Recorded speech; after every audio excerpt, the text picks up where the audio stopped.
والفجر وليال عشر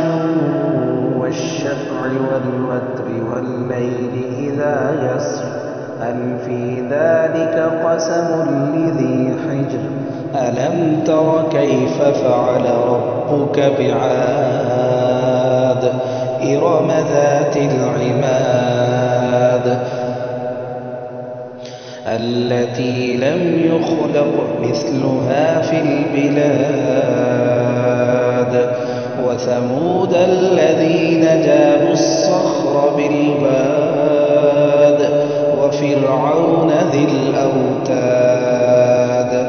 الذين طغوا في البلاد فأكثروا فيها الفساد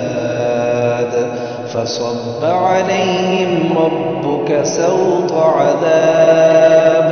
إن ربك لبالمرصاد فأما الإنسان إذا ما ابتلاه ربه فأكرمه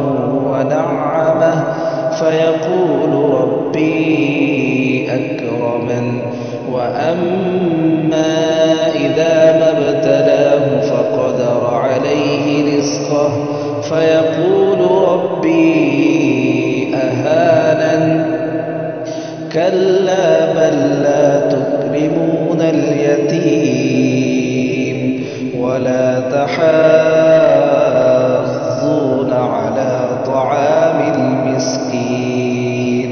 وتأكلون التراث أكلا لما وتحبون المال حبا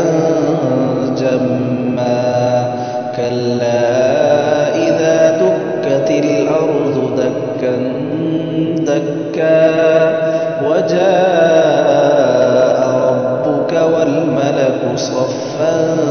صفا وجيء يومئذ بجهنم يومئذ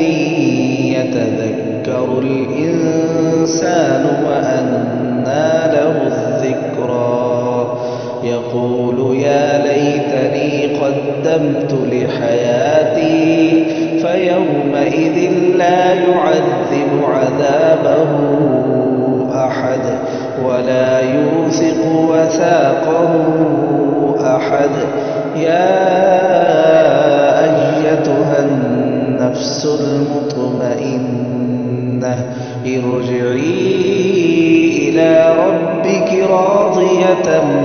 مرضية فادخلي في عبادي وادخلي جنتي.